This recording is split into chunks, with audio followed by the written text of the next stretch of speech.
diplomatic chamber's temperature alarm screamed into Thomas Kane's earpiece. 3 minutes. That's how long he'd been pinned against the crystalline throne by Queen Zarvex of the Crythian Empire, her 6 arms locked around his torso like a vice made of midnight chitin.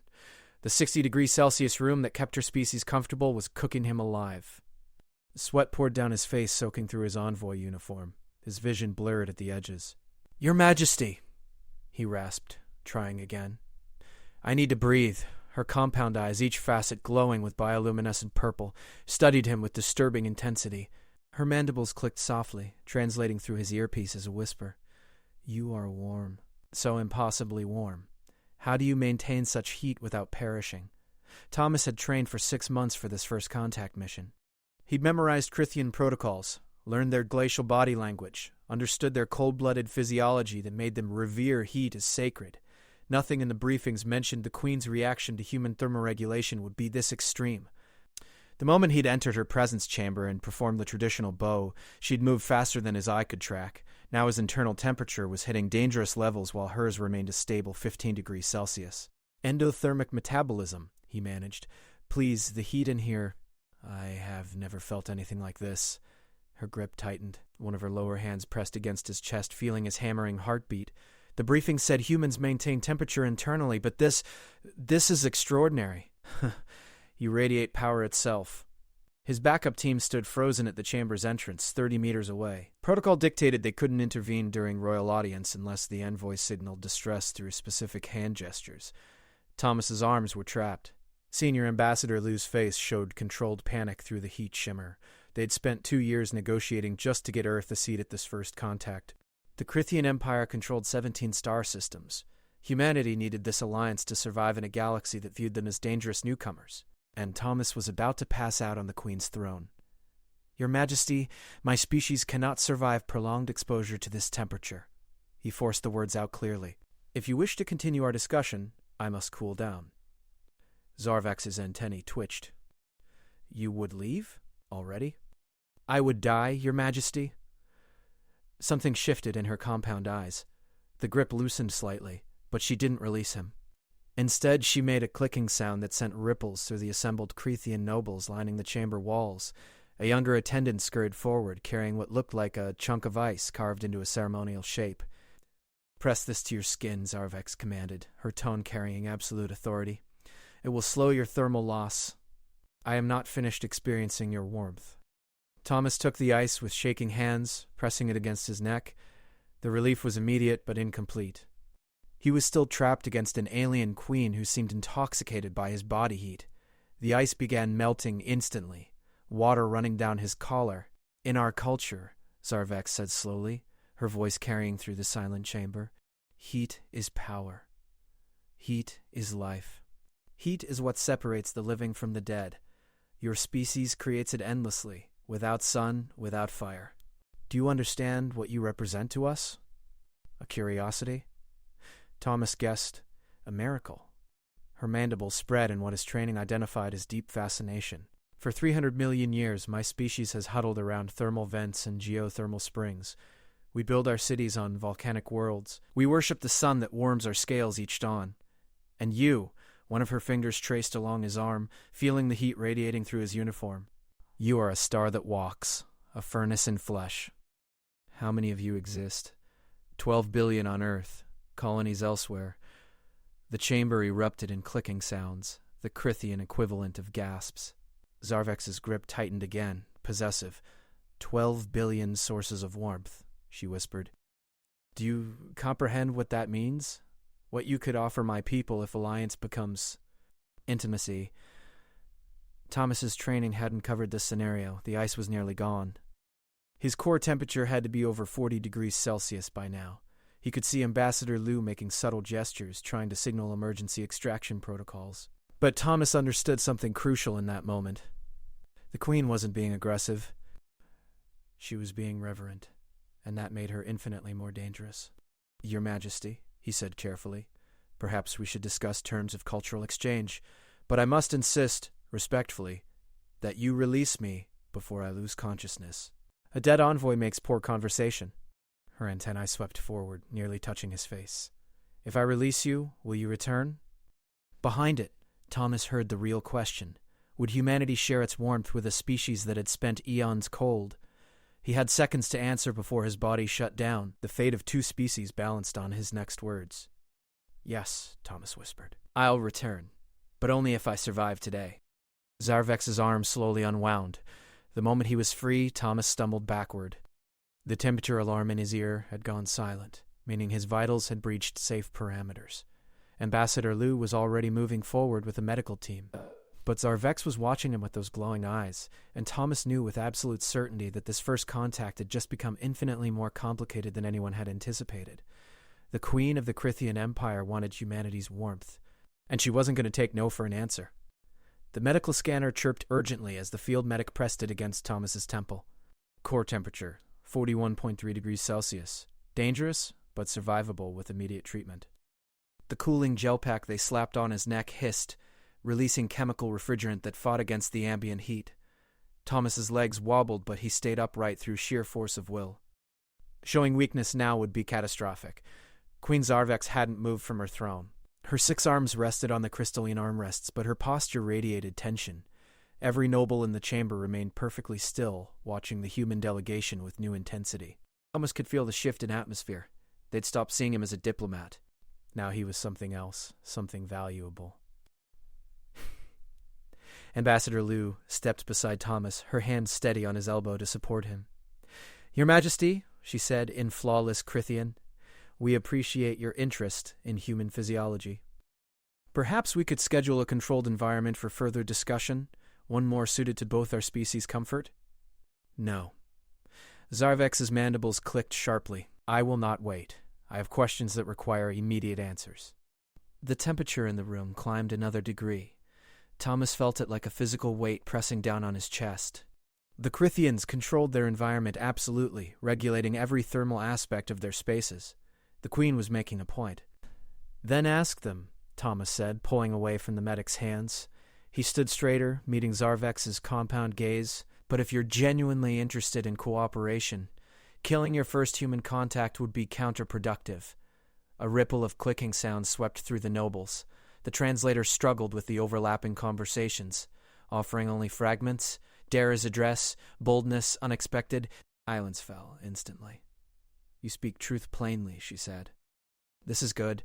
My advisors told me humans practice deception, that your warmth masked cold intentions.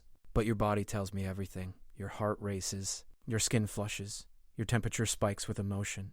You cannot lie while your biology screams honesty. Thomas realized the trap he'd walked into. Humans were an open book to a species that read thermal signatures like humans read facial expressions. Every stress reaction, every fear response, every elevated heartbeat transmitted information directly to Crithian senses. What do you want to know? He asked. Zarvex leaned forward. Why are you here? Your species is new to the galactic community. You have 3 colony worlds, modest fleet strength, unremarkable technology, yet you seek alliance with the Crithian Empire specifically. Why? Because you control the trade routes we need to expand, Thomas thought. Because the Vorthan Collective has already threatened our border colonies. Because humanity is vulnerable and needs powerful friends. But he couldn't say that. Not while his body temperature would spike with the anxiety behind those truths. Instead, he said, because your empire values honor. Because your records show fair treatment of client species. Because we believe in building relationships based on mutual respect, not conquest. His temperature held steady. It was the truth, just not the complete truth. Zarvex's antennae swept forward, analyzing. You omit something. Your thermal signature shows. Careful control. Impressive. She stood, her 2-meter height towering over him even at distance. But I am queen of 17 systems because I understand what is not said as well as what is spoken.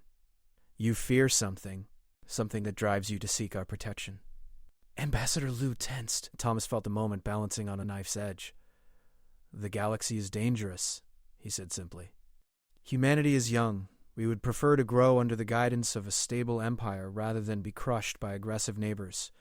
The Vorthan Collective. Thomas nodded slowly. They have made contact with you, Zarvex continued. They have made threats. They see your warmth-generating biology as a resource to be harvested. Her mandibles spread wide, showing rows of crystalline teeth. They would farm you like livestock, draining your heat to power their settlements on frozen worlds. Thomas's blood ran cold despite the ambient temperature. The briefings had mentioned Vorthan interest in human colonies, but nothing about biological exploitation. "You know this how?" Ambassador Liu demanded. "Because they attempted the same with a colony of thermal beetles from Rigel 7. Zarvex's tone carried disgust. The beetles were sentient, warm-blooded, and naive to galactic politics. The Vorthans harvested 40,000 of them before we intervened. The survivors still serve the Empire as honored citizens, safe from exploitation." The chamber fell silent, except for the hum of thermal regulators. Thomas processed the implication. The Crithian Empire hadn't just rescued the beetles out of altruism. They'd gained 40,000 warm-blooded citizens whose heat output benefited Crithian society, and now Zarvex was looking at 12 billion humans with the same calculating interest. "You offer protection in exchange for what?" Thomas asked bluntly. Zarvex clicked approval. "Direct questions. Good. I offer full Imperial protection, trade access, and military support. In exchange, humanity provides cultural exchange officers to serve in Crithian settlements. Your people would live among mine, sharing your remarkable warmth with citizens who have never experienced such constant, reliable heat.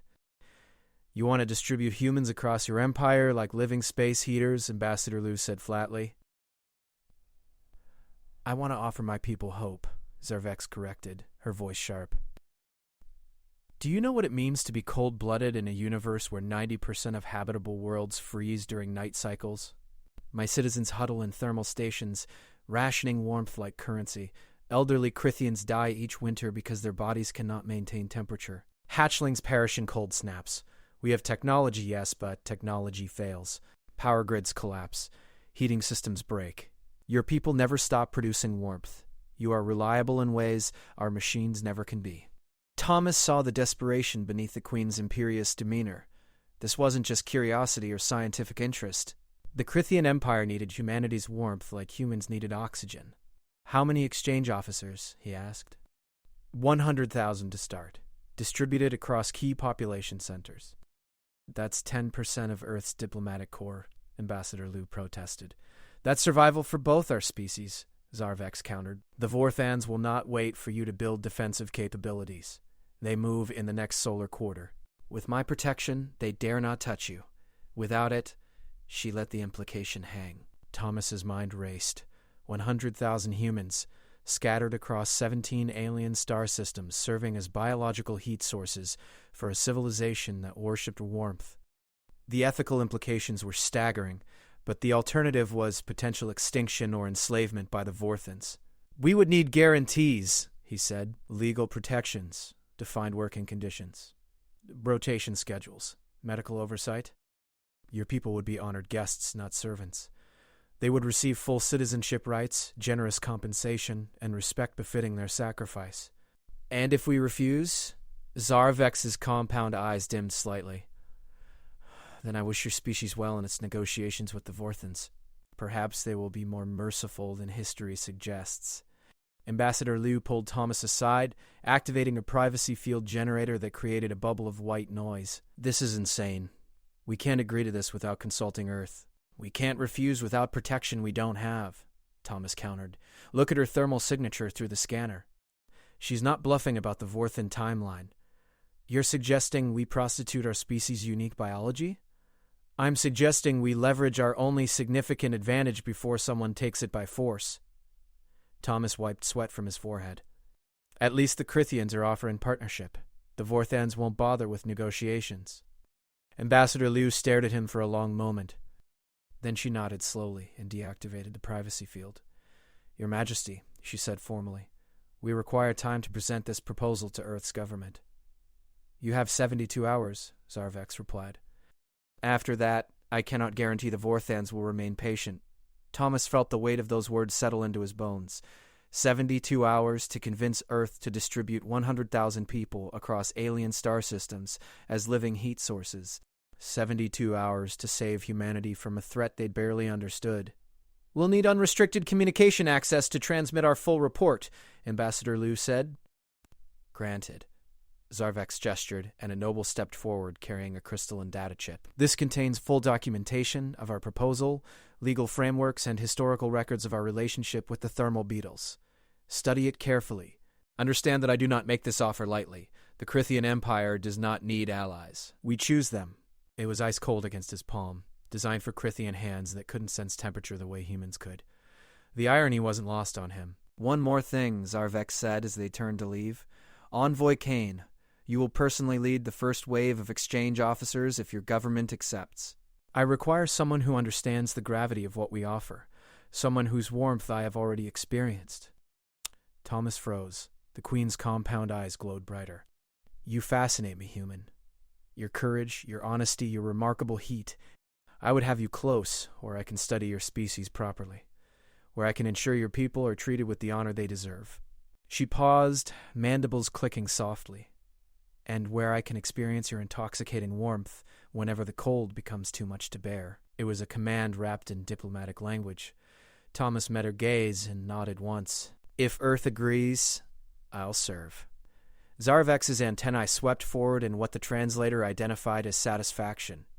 Then pray your leaders are wise, Envoy Kane, for both our sakes.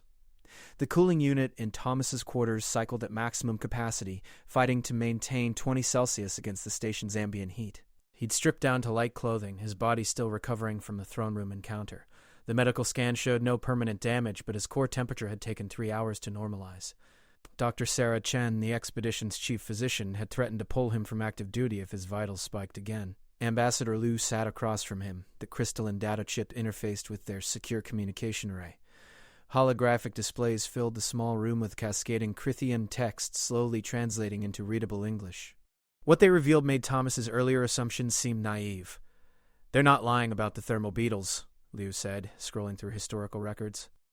43,000 survivors, fully integrated into Crithian society. Legal protections, property rights, representation in the Imperial Council. By all accounts, they're thriving. By all accounts that the Crithians provided, Thomas countered. We haven't independently verified any of this. No, but look at this. She pulled up a video file. The hologram showed a bustling Crithian city at night, thermal towers glowing against darkness. Between the towers, smaller buildings radiated warmth in distinctive patterns. Those are beetle residential districts. Each structure is designed to maximize their natural heat output, which feeds into the city's thermal grid. They're not prisoners. They're essential infrastructure. Thomas watched thermal beetles moving through the streets, their beetle-like carapaces glowing faintly in infrared. Crithians approached them, pressing close for brief moments before moving on. The beetles didn't seem distressed. If anything, they appeared content, even proud. They built a society where warmth is currency, he said slowly, and the beetles discovered they're wealthy beyond measure. And now, Zarvex wants to do the same with humanity, except on a massive scale. 100,000 humans would provide more consistent thermal output than 40,000 beetles. We're endothermic, we regulate temperature constantly, and we're adaptable to varying environments. We wouldn't just be exchange officers. We'd be the foundation of an entirely new economic system. Crithian cities could expand into colder regions. They could colonize worlds previously too frigid for settlement. Human warmth would make the impossible possible. And in return, we'd get military protection, trade access, and integration into the most powerful empire in this sector. Lil paused the video. Thomas, this isn't exploitation. This is symbiosis. Possibly the most successful first contact scenario in human history. Or the most elaborate trap. He stood, pacing the small quarters. What happens when the Crithians realize they can breed us? When they start calculating optimal human populations for maximum thermal output? When we stop being honored guests and start being managed resources? The legal frameworks in this proposal specifically prohibit reproductive control or population management. The beetles negotiated those protections after the Vorthans tried to force breed them. The Vorthans actually tried that? 3 breeding facilities before the Crithian intervention. The proposal includes detailed accounts. Lou's face tightened. It's horrific. The Vorthans see warm-blooded species as biological batteries, nothing more. If they reach Earth before we secure protection, they won't negotiate. They'll harvest. The temperature in the room suddenly felt colder despite the ambient heat. Thomas sat back down, staring at the holographic displays. Somewhere in that data was humanity's future, balanced between partnership and slavery, between warmth shared and warmth stolen. "We need to contact Earth," he said finally. "Get this proposal in front of the Security Council immediately." "Already sent through quantum relay. But Thomas, there's something else." Liu pulled up a new file. "This is the personal section of Zarvex's proposal, the part specifically about you." The hologram showed a detailed analysis of Thomas's thermal signature recorded during their encounter. Heart rate, surface temperature fluctuations, heat distribution patterns across his body. It was invasive and comprehensive, mapping every aspect of his biological heat production. "She studied you like a specimen," Liu said quietly. "She studied me like someone solving a puzzle." Thomas read through the annotations, all in Zarvex's personal cipher. The translator struggled with some terms, offering rough approximations. Unprecedented thermal stability, emotional heat variance fascinating, potential for extended exposure experiment. "She wants to keep you close as a research subject," Liu said. "You'd be living in the royal compound, providing continuous thermal data while leading the exchange program. It's an honor by Crithian standards, but Thomas, you'd essentially be her personal heat source." Instead, he felt curious. Did she include projected benefits? Liu nodded, pulling up another section. "Full diplomatic immunity, direct access to the Queen for human concerns, priority housing for exchange officers, and..." She paused. "A royal title. You'd be named First Thermal Advisor, with authority equivalent to an imperial minister." Thomas laughed despite himself. "From environmental engineer to alien nobility in one meeting, Earth's gonna love this." "Earth's gonna panic. We're asking them to send 100,000 citizens to alien worlds where they'll be valued primarily for their body heat. And we're asking the mission leader to become the Queen's personal warming stone." "You have a better option?" Liu's expression hardened. "We could refuse, build our own defenses, take our chances with the Vorthans. And how many humans die while we scramble to develop military capabilities we don't have? How many colonies get harvested while we debate ethics? But I know what it means to say yes. We're acknowledging that humanity's greatest value in this galaxy is biological, not cultural or technological. We are reducing ourselves to a commodity. We're recognizing reality," Thomas countered. "Every species in this galaxy offers something unique. The Crithians offer political stability and military strength. The Vorthans offer nothing but threats. And humans? We offer warmth that never stops. That's not reduction. That's leverage." Before Liu could respond, their communication array chimed. Incoming quantum relay from Earth. Thomas's stomach tightened as the hologram shifted, showing Director General Wei of the United Earth Security Council. His expression was carefully neutral, which meant the debate had been intense. "Ambassador Liu, Envoy Kane," Wei said formally. "We've reviewed the Crithian proposal. The council is split."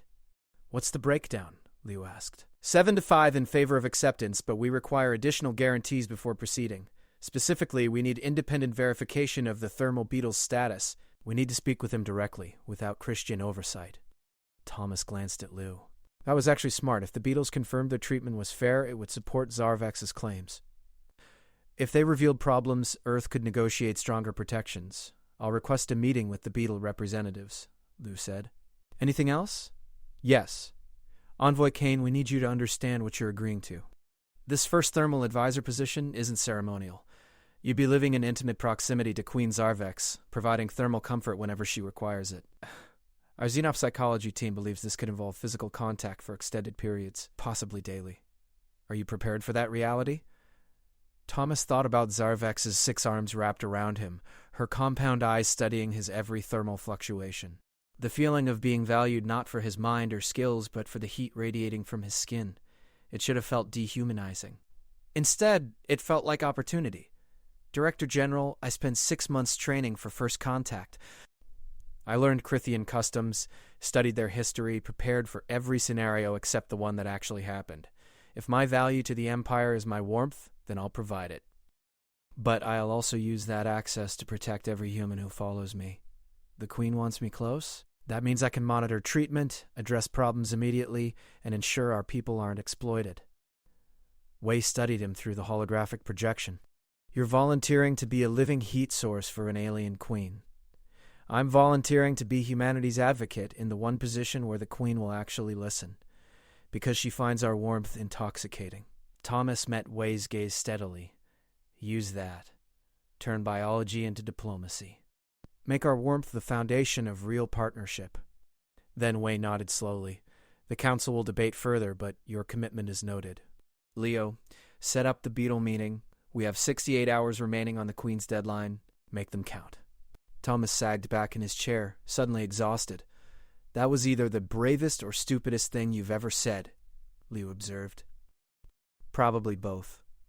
Thomas stared at the holographic displays still showing Christian cities, thermal beetles, and detailed analyses of his own heat signature. But if we're going to do this, we need to commit fully. Half measures get us nowhere. And if the beetles tell us the Crithians are lying, if we find out this is elaborate slavery dressed up as partnership, we refuse, we warn the galaxy, and we prepare for war with the Vorthans. He stood, moving to the viewport that showed the Crithian station exterior. Massive thermal arrays covered every surface, drinking in heat from the nearby star. But I don't think they're lying. I think they're desperate. I think the Queen's fascination with my warmth is real, and I think desperation makes the best foundation for honest negotiation. Leo joined him at the viewport. You're gambling humanity's future on alien desperation. I'm gambling it on mutual need. They need our warmth. We need their protection.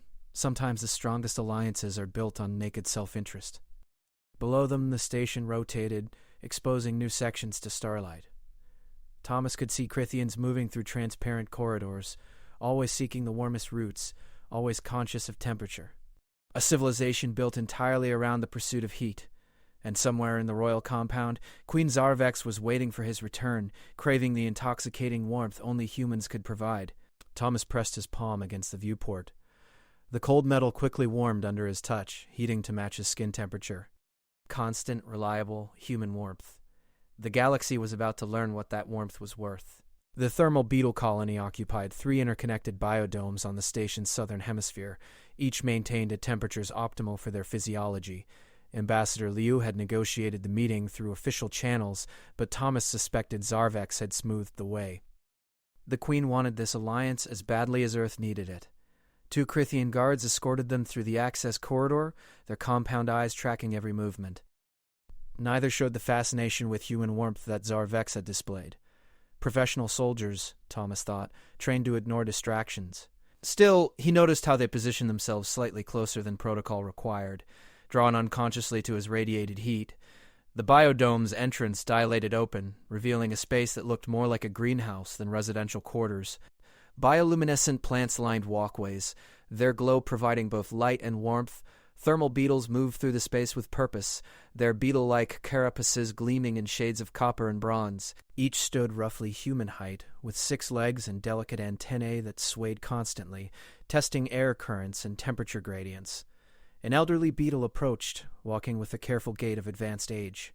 Their carapace bore intricate engravings that the translator identified as clan markings and service awards. Ambassador Liu, Envoy Kane, the beetle said in surprisingly clear English. I am Elder Thixroll, speaker for the Thermal Beetle Collective on this station. The Queen informed us you would seek our counsel. Of course she did, Liu muttered. To the Elder she said formally, We're honored to meet you, Elder Thixroll. We seek truthful testimony about Crithian treatment of warm-blooded species integrated into their society. Thixroll's antennae swept forward, the beetle equivalent of amusement. You wish to know if we are slaves dressed as citizens? A fair question. Come, walk with me. The truth requires context. They followed the Elder deeper into the biodome. Other beetles paused in their activities to watch, their collective attention palpable. Thomas felt exposed under their scrutiny, aware that his own species' fate might mirror whatever the beetles experienced. 60 of your years ago, Thixroll began, the Vorthans discovered our homeworld. We were peaceful, unified, and naive to galactic politics. They arrived with promises of trade and cultural exchange. We believed them. The Elder's voice carried old pain. Within a solar quarter, they had established breeding facilities. They harvested our young, our strong, anyone whose thermal output measured above baseline. They called it voluntary labor. We called it slavery. Lou's expression tightened. Thomas had read the reports, but hearing it from a survivor cut deeper. The facilities were efficient, Thixrel continued. They housed us in thermal extraction chambers, draining our heat to power their settlements on frozen worlds. We were fed, kept alive, and worked until our bodies could no longer maintain temperature.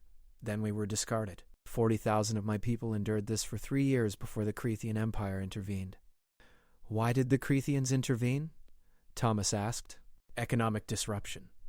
The Vorthans were using stolen thermal output to undercut Crethian energy prices in neutral markets. Queen Zarvax's mother, the previous ruler, saw an opportunity. She destroyed the breeding facilities, liberated my people, and offered us sanctuary within the empire. Then, exchange for the same thermal extraction the Vorthans wanted, Lou said quietly. Thixrel stopped walking, turning to face him directly. No, in exchange for partnership. Do you understand the difference?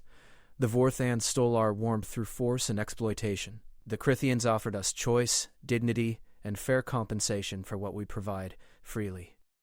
We live in comfort. We choose our residence locations. We negotiate our thermal contribution levels. We hold citizenship rights, including representation in imperial governance. My granddaughter serves on the Environmental Council, shaping policy for millions of Crethians. The Vorthans would have bred her in captivity. The Crethians educated her at their finest institutions. But you still provide thermal output, Thomas pressed. You're still valued primarily for your heat, and you are valued for your diplomacy. The Crethian guards outside are valued for their tactical skills. Every species offers something to the collective. Ours happens to be biological warmth. Thixrel's antennae swept in a complex pattern the translator labeled as philosophical acceptance. The question is not whether we are valued for our heat. The question is whether we are valued only for our heat. They reached a central plaza where dozens of beetles gathered around a communal thermal spring. Steam rose in lazy spirals, and Crethians moved among the beetles, pausing to absorb warmth before continuing their business. The interactions appeared casual, even friendly. Watch, Thixrel said. See how the Crethians approach. They ask permission before physical contact. They thank us afterward. They compensate us through the thermal credit system that funds our collective needs. This is not exploitation. This is symbiosis built on mutual respect. A young beetle noticed their group and scuttled over, excitement radiating from their rapid antenna movements. Elder, are these the humans? The ones who generate even more heat than we do? Yes, Student Clixon. Ambassador Liu and Envoy Kane. This is one of our brightest students, currently studying xenobiology. Clixon circled Thomas with scientific curiosity. Your thermal signature is extraordinary. Constant production, no dependence on external heat sources, and the readings suggest emotional variation affects output. May I scan you properly? For research purposes? Thomas glanced at Leo, who nodded slightly. Sure. What do you need? The young beetle produced a handheld device that looked like a cross between a thermometer and a spectrometer. They waved it around Thomas's body, chittering excitedly at the readings. Remarkable. Your heat distribution is so even, and the intensity. Elder, humans might revolutionize thermal integration programs. That's what we're here to discuss, Liu said. The Crethians have proposed integrating 100,000 humans into their society, similar to how your people were integrated. We need to understand what that really means. Thixrel led them to a quiet corner of the plaza, away from the communal spring. It means your people will be valued, protected, and compensated. It also means they will be constantly in demand.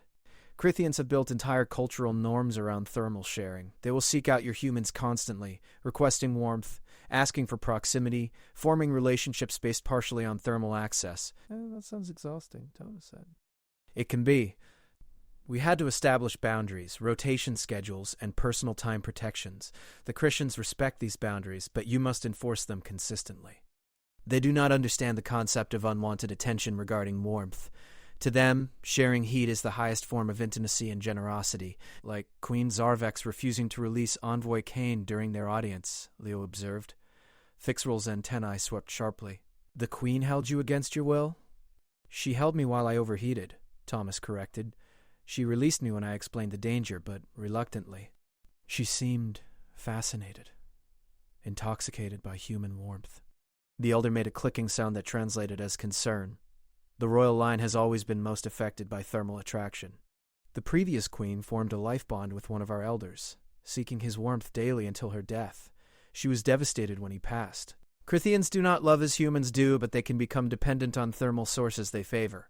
If Zarvex has fixated on your heat specifically, Envoy Kane, you must establish boundaries immediately or risk becoming her obsession. Thomas felt a chill despite the biodome's warmth. The proposal makes me her first thermal advisor, with quarters in the royal compound. Then you will need extraordinary discipline. The Queen will seek your warmth constantly, especially during stress or decision-making. Our elder who bonded with the previous Queen reported spending 6 to 8 hours daily in physical contact, providing thermal comfort during governance. Can you sustain that? Thomas had no idea.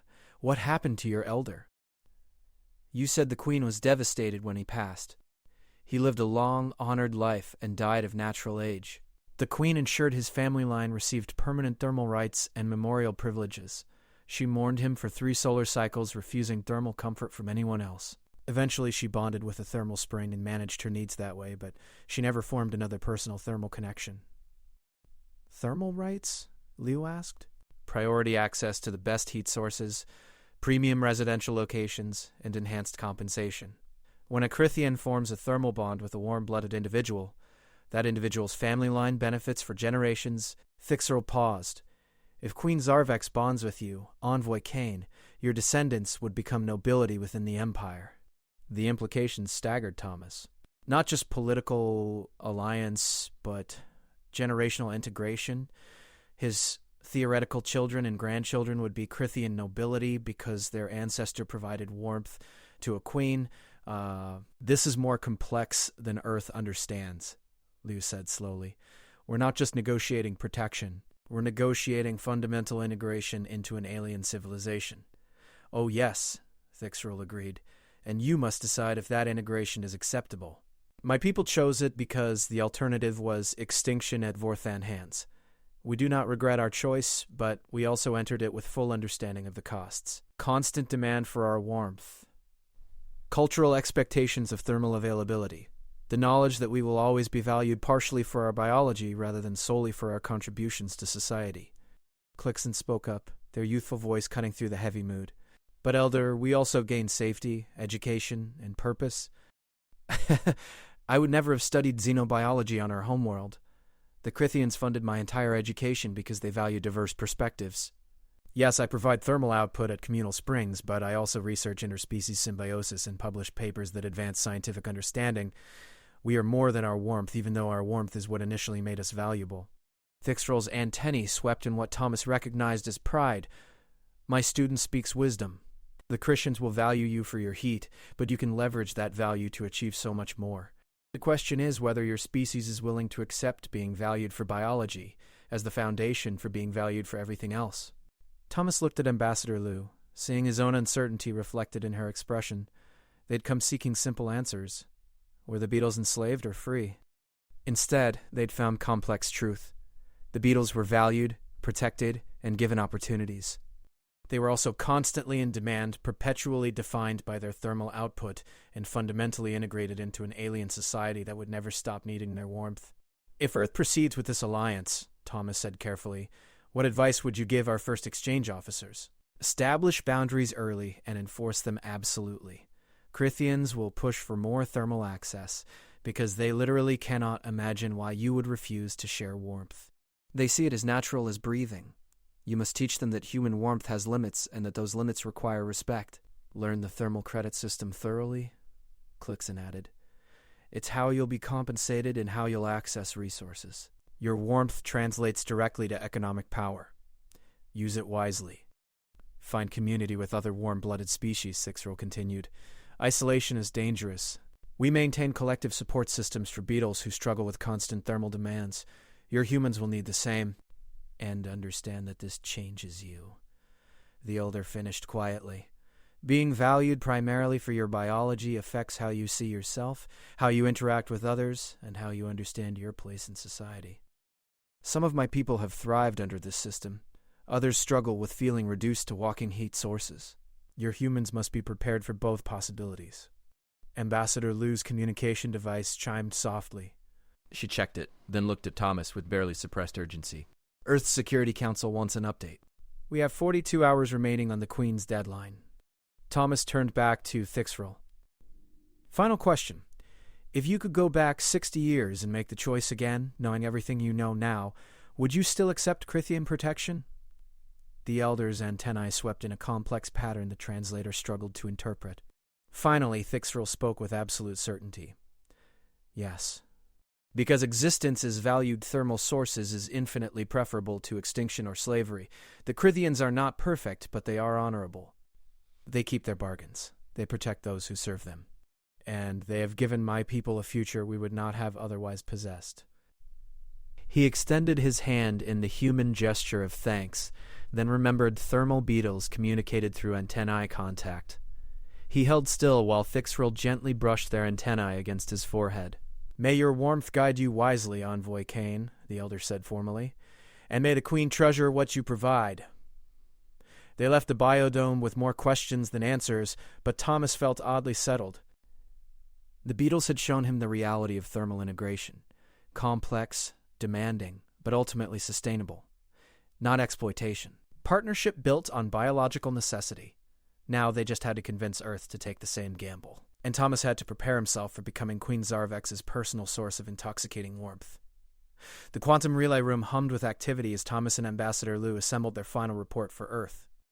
41 hours remained on the deadline.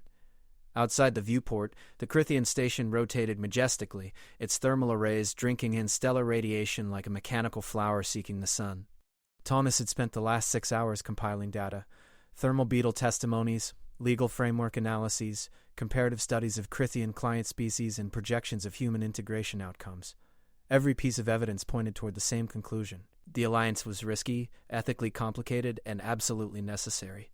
Earth's not going to like this, Liu said, reviewing his summary.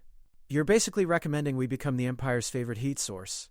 I'm recommending we leverage our biology to secure protection and build long-term strategic partnership," Thomas corrected. The beetles proved it works. "We just have to sell the Council on accepting biological value as legitimate diplomatic currency. That's a tough sell when half the Council still thinks we should maintain human dignity by refusing to be valued for body heat.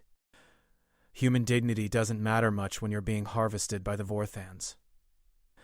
Thomas pulled up the intelligence reports they'd received through Crithian sources. "The Vorthans have already positioned scout ships near our outer colonies. They're not exploring." They're evaluating. The Queen wasn't exaggerating the timeline. Liu studied the tactical displays, her expression darkening. "This is worse than we thought.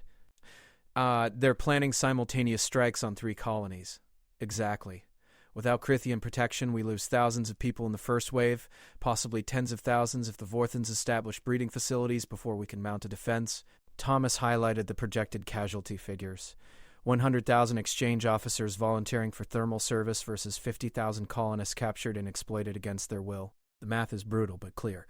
Before Liu could respond, the quantum relay activated. Director General Wei's hologram materialized, but he wasn't alone. The entire Security Council had assembled for this transmission, 12 faces representing Earth's unified government. The fact that they'd gathered personally rather than delegating told Thomas how seriously they took this decision. "Ambassador Liu, Envoy Kane," Wei said formally. "We've received your preliminary reports and thermal beetle testimonies. The Council has questions before we proceed to final vote." "Of course, Director General," Liu replied, straightening to full diplomatic posture. Councillor Okafor of the African Union spoke first. "The beetles claim they're valued and protected, but they also admit to being constantly in demand for their warmth. How do we ensure our people don't become exhausted or exploited through excessive thermal extraction?" Thomas fielded that one. "The legal framework includes mandatory rest periods, rotation schedules, and personal autonomy protections. No human can be required to provide thermal comfort for more than 6 hours daily, with exceptions only for emergency situations. The beetles negotiated similar terms, and the Crithians have honored them for 60 years. 6 hours daily of physical contact with aliens who need our body heat," Councillor Zhang from the Eastern Alliance said flatly. "That's not service. That's intimate labor." "It's no more intimate than a massage therapist's work," Liu countered. "Less, actually. Most thermal sharing involves simple proximity, not direct physical contact. Crithians absorb heat through spatial proximity quite effectively." "Most thermal sharing," Councillor Martinez from the Americas emphasized.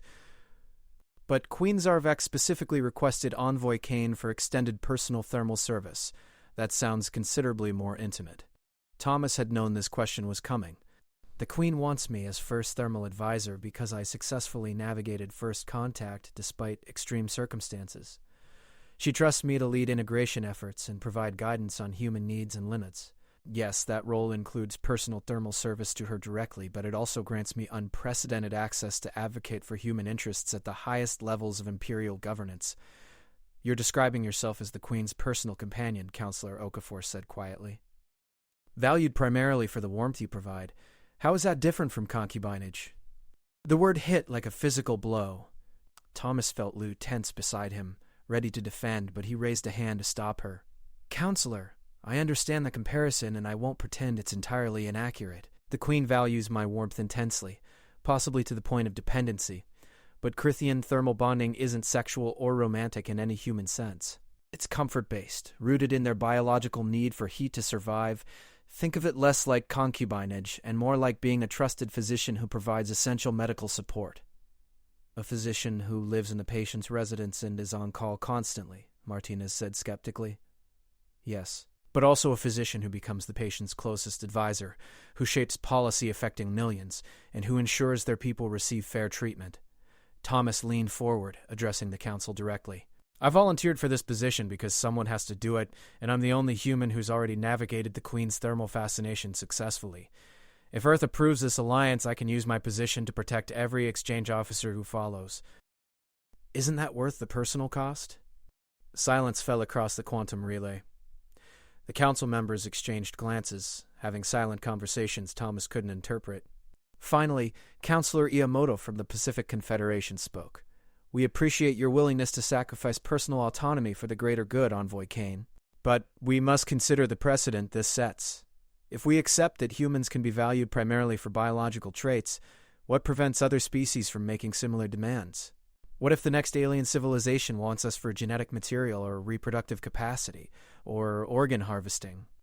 The Crithians provide a model of ethical biological partnership, Leo interjected. They've proven they can integrate warm-blooded species without exploitation. We can use this alliance to establish galactic standards for biological exchange that prevent the scenarios you're describing. Or we can refuse biological commodification entirely and maintain that humans should be valued for intellectual and cultural contributions alone, Counselor Zhang countered. That's a luxury position, Thomas said bluntly, one we can't afford with Vorthan ships positioning for attack. The galaxy doesn't care what we think we should be valued for. It cares what we can offer that no one else provides. For humanity, that's reliable, constant warmth. We can either leverage that reality to our advantage or watch the Vorthans take it by force.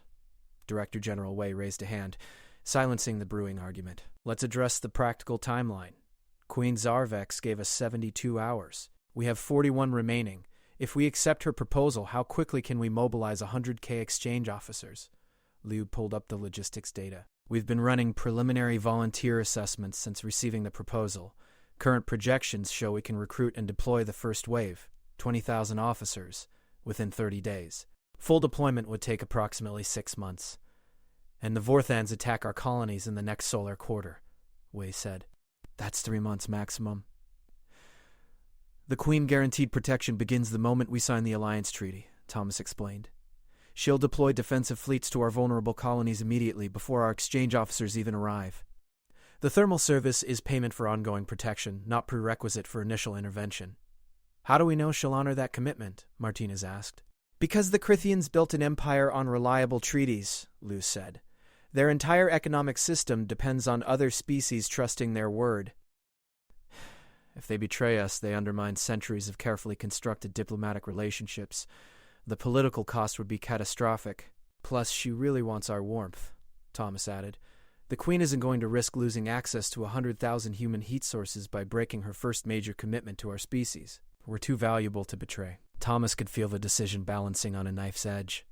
Half the council wanted to accept, pragmatically recognizing necessity. The other half recoiled from reducing humanity to biological commodities even temporarily. Counselor Okafor broke the stalemate. I want to hear from the volunteers. Ambassador Liu, you mentioned preliminary assessments. What are the volunteers saying? Do they understand what they're agreeing to?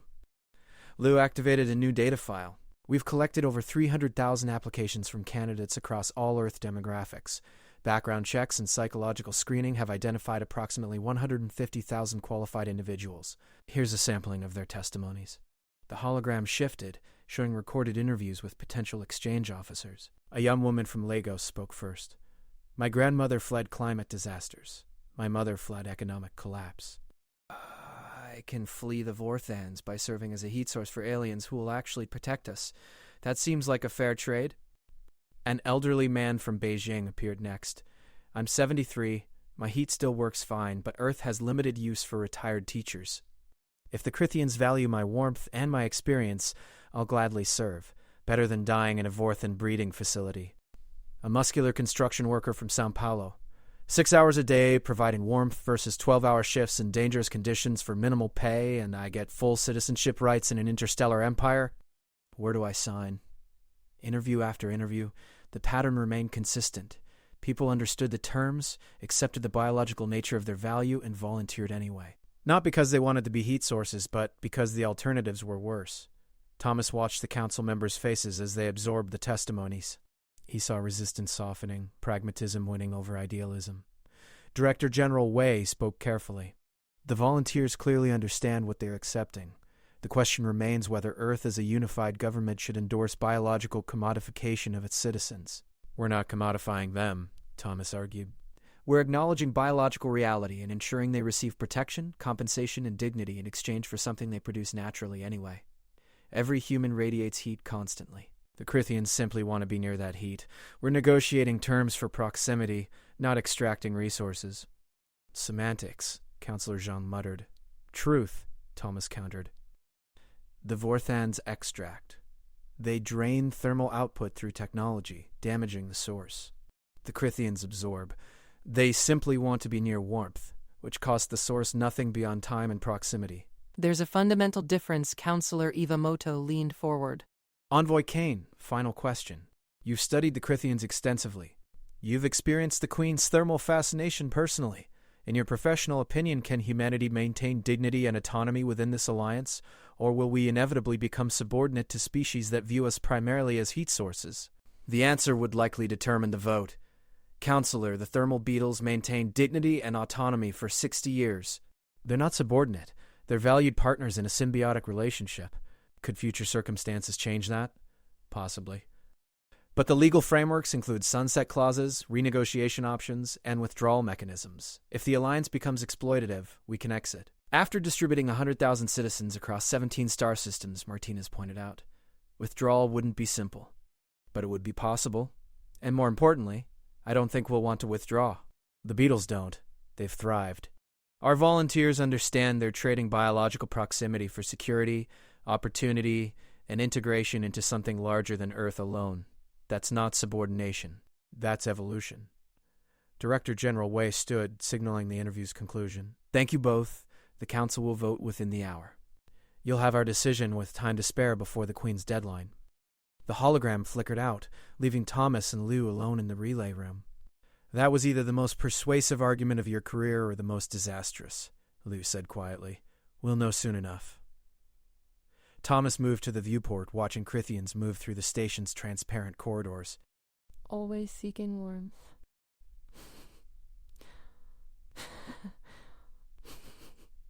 A civilization built entirely around heat. And somewhere in the royal compound, Queen Zarvex waited for humanity's answer, craving the intoxicating warmth only humans could provide. Thomas pressed his palm against the viewport. The cold material warmed instantly under his touch. Constant, reliable, human warmth. The galaxy was about to learn its price. The quantum relay activated again 37 minutes later, faster than Thomas had expected.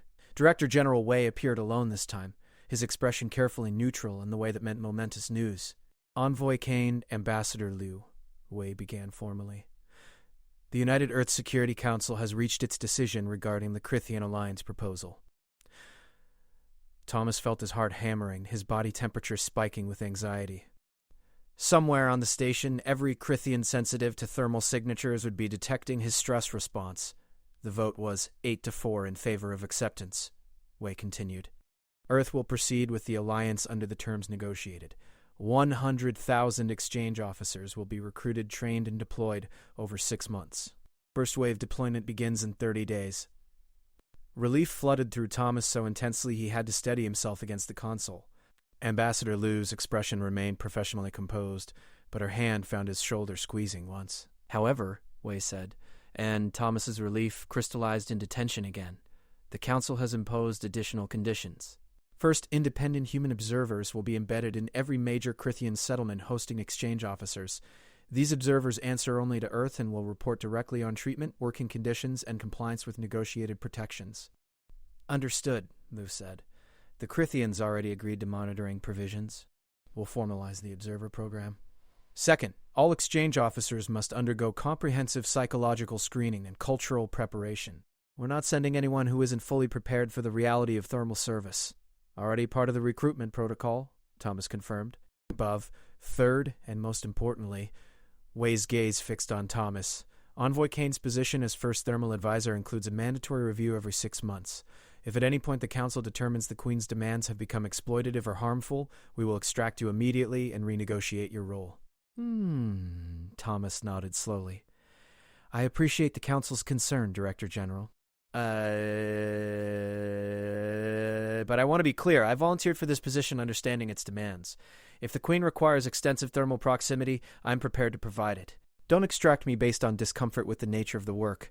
Extract me only if actual exploitation occurs. Wei's expression softened slightly. Your commitment is noted and respected, Envoy. Just remember, you're representing Earth, not sacrificing yourself. The moment this becomes harmful, you tell us. I will. Good. Ambassador Liu, you're authorized to finalize treaty negotiations with Queen Zarvex. We need formal signatures before the deadline expires. Earth is counting on you both. The hologram dissolved. Thomas and Liu stood in silence for a long moment, processing the weight of what had just been decided. 100,000 humans would be distributed across an alien empire to provide biological warmth. The fate of Earth's colonies now depended on maintaining good relations with a queen who found human heat intoxicating. We did it, Liu said quietly. We actually convinced Earth to accept biological partnership. We convinced them survival matters more than philosophical purity, Thomas corrected. Now we have to make sure the Crithians honor their end. And you have to survive being the Queen's personal heat source. Liu turned to face him fully. Thomas, I need you to promise me something. If Zarvex's demands become too much, if you start feeling like property instead of a person, you tell me immediately. I don't care about diplomatic consequences. Your well-being matters. I promise. But Liu, I don't think it'll come to that. The Queen values warmth intensely, but Elder Thixfeld described thermal bonding as comfort-based, not possessive. Zarvex needs heat to function, like humans need food or water. I'm volunteering to be her reliable source of something essential. That's service, not slavery. Service that requires intimate proximity for hours daily. But I've endured worse for less meaningful reasons. Thomas managed a wry smile. At least this time overheating serves a strategic purpose. Liu shook her head but smiled back. You're either the bravest diplomat Earth has ever produced, or the craziest. Possibly both. Definitely both. Now let's go tell a queen she's getting 100,000 human heaters and one particularly warm advisor. They found Queen Zarvex in her private observation chamber, a space that overlooked the station's thermal core where massive heat exchangers process stellar radiation into usable energy. The temperature inside registered 58 degrees Celsius, hot enough that Thomas felt his skin prickling with immediate discomfort. The Queen stood at the viewport, all 6 arms extended toward the thermal core as if drinking in its radiance. She turned as they entered, compound eyes brightening with unmistakable anticipation. Ambassador Liu, Envoy Kane. Your return suggests Earth has made its decision. Queen Zarvex, Liu said formally, executing a perfect Crithian bow. Earth accepts your alliance proposal under the negotiated terms. 100,000 exchange officers will be provided over 6 months, with first deployment in 30 days. In exchange, the Crithian Empire will extend full protection to Earth and its colonies, grant market access and trade privileges, and ensure all exchange officers receive the rights and protections outlined in the treaty framework. Excellent. I will deploy defensive fleets to your vulnerable colonies within 24 hours. The Vorthans will not touch your people. We appreciate the Empire's protection, Liu continued. We do have additional requirements regarding monitoring and oversight. I reviewed your preliminary requests. Human observers, psychological support systems, rotation schedules, all acceptable. I want your people comfortable and willing, not coerced and resentful. Willing warmth is infinitely more valuable. Thomas felt the weight of those words. The Queen understood that force would breed resistance, while partnership built on mutual benefit would last generations. She was playing a long game, building an alliance that would outlive them all. Then we have accord, Liu said. She produced a crystalline data chip containing the formal treaty. Earth's signature is encoded here pending your final approval and signature. The holographic treaty materialized, displaying hundreds of pages of legal text in both English and Crithian. She reviewed it with impressive speed, her compound eyes tracking through sections that would have taken Thomas hours to read. The treaty is acceptable, she declared. She pressed her primary right hand against the interface, encoding her biometric signature. The hologram flashed confirmation. The alliance is sealed. Earth and the Crithian Empire are now formal partners. The moment should have felt triumphant. Instead, Thomas felt the weight of responsibility settling onto his shoulders like a physical thing. 100,000 people would follow him into this arrangement, trusting that he'd negotiated fairly and would protect them from exploitation. And he would live in this compound, providing warmth to an alien queen who craved it like humans craved oxygen. Zarvax approached Thomas directly, moving with the unsettling speed that characterized her species when motivated. She stopped just close enough that he could feel her body's relative coolness, a 15-degree void seeking to draw heat from his warmth. "Envoy Kane," she said softly, her mandibles clicking in a rhythm the translator labeled as anticipatory pleasure. "Your role as first thermal advisor begins immediately. I have prepared quarters for you adjacent to my private chambers. You will have full access to the royal compound, authority to speak on behalf of human exchange officers, and unrestricted communication with Earth. Thank you, Your Majesty. I'm honored by your trust. Trust is earned through demonstration. You demonstrated courage during our first meeting, enduring extreme discomfort rather than abandoning diplomatic protocol. You demonstrated wisdom by negotiating protections for your people. Now you will demonstrate commitment by providing the warmth I require to govern effectively." She extended one hand, not quite touching but clearly requesting permission. Thomas understood the gesture. She was asking, not demanding. Giving him choice even as her biological need made the request nearly irresistible. He took her hand. The coolness of her chitinous skin against his palm created an immediate temperature gradient. Heat flowed from his body into hers, invisible but palpable. Zarvex's compound eyes brightened noticeably, her antennae sweeping forward in what Thomas now recognized as contentment. "Your warmth is remarkable," she whispered. "Like standing in sunlight after a long dark. I have never experienced anything comparable. I'm glad I can provide comfort, Your Majesty. You will provide the strength I need to lead an empire while negotiating with species that view my people as cold-blooded weaklings.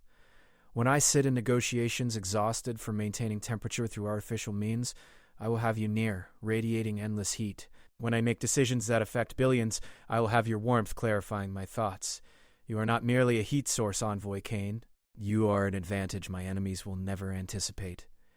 Thomas hadn't considered that angle. The Queen would gain negotiating stamina from his proximity. She could endure longer meetings, think more clearly, project strength while other cold-blooded species flagged. Human warmth wasn't just comfort. It was tactical advantage. "I understand, Your Majesty. I'll serve as effectively as possible." "I know you will. Because you are not just serving me. You are protecting every human who follows you into the Empire. Their safety depends on your success in this role." She squeezed his hand gently before releasing it. "Come, I will show you your quarters and explain what I require." They left Ambassador Liu coordinating final treaty details and followed Zarvex deeper into the royal compound. The corridors grew warmer, approaching 60 degrees Celsius. Thomas's cooling vest struggled to compensate, but he kept pace with the Queen's long strides. She led him to a suite of rooms that overlooked the station's primary thermal core. The heat inside was intense but not unbearable, maintained at a temperature that could accommodate both species with appropriate technology. The space was larger than Thomas expected, furnished with a mix of Crithian and human-compatible furniture. "Your private quarters," Zarvex explained, "adjacent to mine through that door." She indicated a crystalline portal that currently showed opaque. "When I require your presence, the door will become transparent and I will request entrance. You may refuse if you are unwell or require rest, but I ask that you honor requests whenever possible." "How often will you require my presence, Your Majesty?" "Daily. Typically 4 to 6 hours, though sometimes longer during critical governance periods. I rise early by your timekeeping, approximately 0500 hours. If you join me then, I can govern effectively throughout my active period. 0500 to 1100 hours of thermal proximity daily, possibly more during crises. It was within the negotiated 6-hour maximum, but barely. He'd be spending a quarter of each day providing warmth to an alien queen. I can accommodate that schedule, he said. Excellent. The thermal sharing itself is simple. You will sit or stand near me while I work. I will occasionally request direct contact when I need concentrated warmth, but mostly your proximity suffices. I absorb heat efficiently through spatial gradient alone. And when you're not governing, we are free to pursue your own duties. Monitoring exchange officer welfare, coordinating with Earth, and studying Crithian culture. I will not monopolize your time beyond what I require for functionality. She paused, her antennae sweeping in a pattern Thomas couldn't quite interpret. I want you to understand something, Envoy Kane. I am not keeping you captive. You are here by choice, providing a service I desperately need but cannot demand. If you ever wish to terminate this arrangement, you may do so. I will release you and assign another exchange officer to my service. I won't terminate, Your Majesty. I committed to this role. Even so, the option remains. I learned from my mother's thermal bond with Elder Thixrin that forced proximity breeds resentment. Willing warmth is infinitely more valuable both practically and emotionally. Thomas heard something unexpected in her tone. Vulnerability.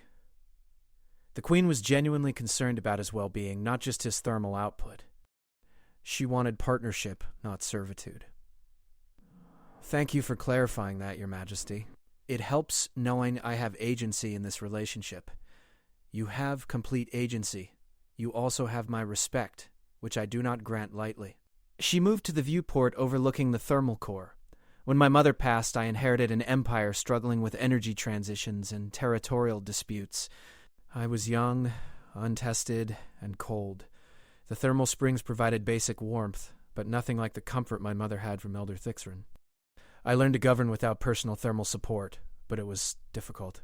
Then you arrived, radiating more heat than I had ever experienced from a single source. For the first time in 3 years, I felt warm enough to think clearly. She turned to face him, compound eyes glowing with intensity. That is what you provide, Envoy Kane. Not just physical warmth, but mental clarity.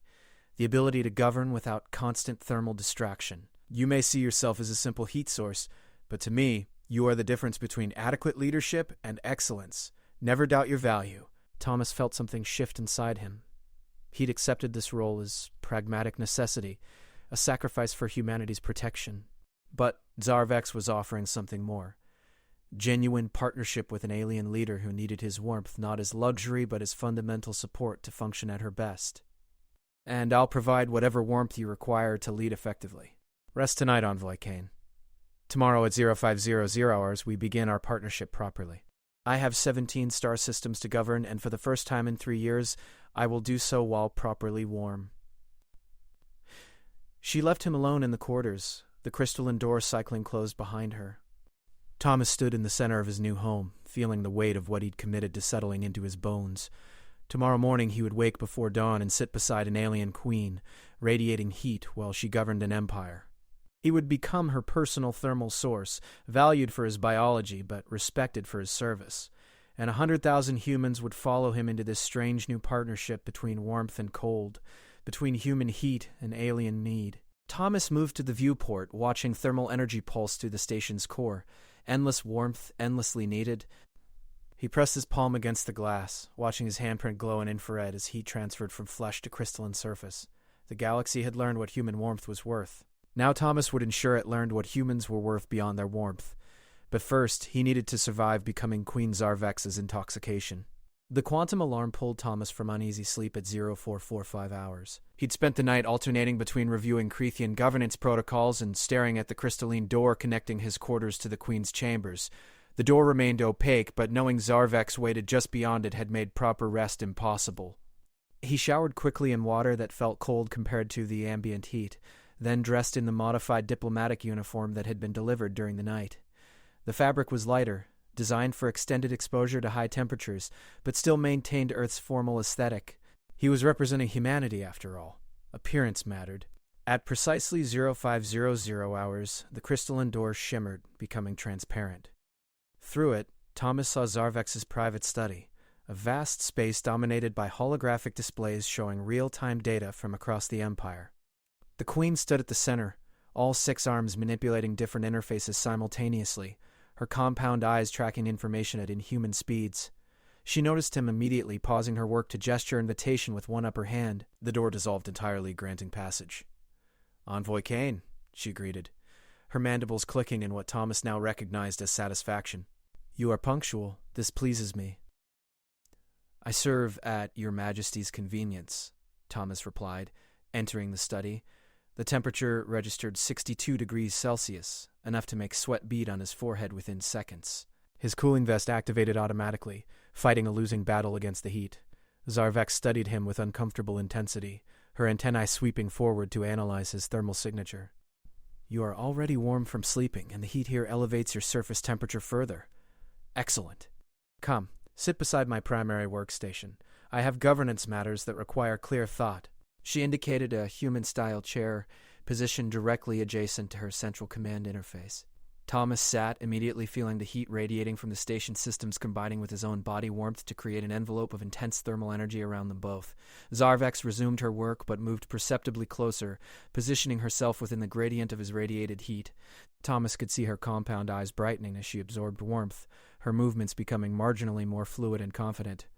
"The Vorthan Collective has detected our treaty signing," she said, manipulating a star chart that showed ship movements near Earth's colonies. "They are withdrawing their scout vessels, recognizing that attacking Crithian protectorates would be unwise. Your people are safe." Thomas felt profound relief watching the Vorthan ships retreat. The Alliance was already paying dividends, protecting lives before the first exchange officer had even deployed. "Thank you, Your Majesty." "Earth is grateful. Thank your own warmth," Zarvex corrected. "Without your species' unique biology, I would have no strategic interest in protecting such a small, technologically limited civilization. Your heat makes you valuable beyond conventional diplomatic worth." It should have stung, being told humanity's value was primarily biological. Instead, Thomas felt pragmatic acceptance. She was right. Earth had little to offer the Empire besides warmth, and that warmth had just saved thousands of lives. "I understand, Your Majesty. I wonder if you truly do." She paused her work, turning to face him directly. "In 16 hours, I have a critical negotiation with the Thermal Mining Consortium.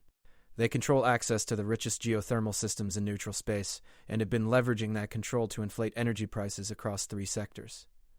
I need to convince them to accept regulated pricing without triggering commercial warfare. This negotiation will determine heating costs for billions of Crithian citizens over the next decade." She moved closer, close enough that her coolness created a palpable temperature contrast against his warmth. "I have prepared for this meeting for 3 months. I have economic models, legal precedents, and strategic leverage. But I've never had reliable thermal support during extended negotiations. I've always flagged after 6 or 7 hours, forced to accept suboptimal terms because my body could not maintain the temperature needed for peak cognitive function." Thomas understood immediately. "You want me present during the negotiation?" "I require you present. The meeting may last 12 to 14 hours. You will sit beside me throughout, providing the warmth I need to remain sharp and focused. With your heat sustaining me, I can negotiate from strength rather than growing weakness. Can you endure that duration? 14 hours in whatever hellish temperature the negotiation chamber would be maintained at, serving as a living space heater while alien corporations argued over thermal mining rights. His medical team would have objections. The council would probably have objections.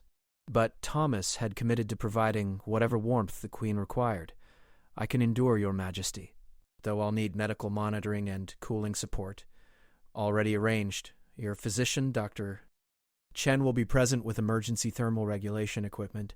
You will have breaks every 2 hours for cooling and hydration. I will not risk your health, Envoy Kane, but I will use your warmth to secure fair energy prices for citizens who desperately need them." She returned to her work, but Thomas noticed how she remained within close proximity, drawing heat from his presence like a plant angling toward sunlight. It was constant, unconscious, and surprisingly intimate despite the lack of physical contact. Hours passed. Thomas sat quietly, monitoring his own temperature while Zarvex governed an empire. She reviewed infrastructure reports, adjudicated legal disputes, authorized military deployments, and coordinated with sector governors across light years, all while gradually moving closer, seeking his warmth whenever particularly complex decisions required enhanced focus. Around hour 3, she finally made direct contact. One of her lower hands settled gently on his forearm, fingers wrapping around his wrist with surprising delicacy. The coolness of her chitin against his skin created immediate heat transfer. Thomas felt his body temperature spike slightly as his thermoregulation worked harder to maintain core warmth. "Your heat is extraordinary," Zarvex murmured, not looking away from her work. "Like having a personal son. My thoughts are clearer than they have been in years. I'm glad I can help, Your Majesty." "You enable." She finally looked at him, compound eyes glowing with something Thomas couldn't quite interpret. "I am making better decisions today than I have since my mother's death. Faster, more confident, more comprehensive. Because I am not cold. Because you are here, radiating endless warmth without asking anything in return. I'm asking for Earth's protection and prosperity. This," she gestured to their proximity, her hand still on his wrist, "this you provide freely, requiring nothing beyond what we already negotiated. Do you understand how rare that is? How valuable?" Thomas thought about the thermal beetles, about Elder Thixrel describing the previous queen's dependency on thermal bonding. He was witnessing the beginning of the same pattern with Zarvex.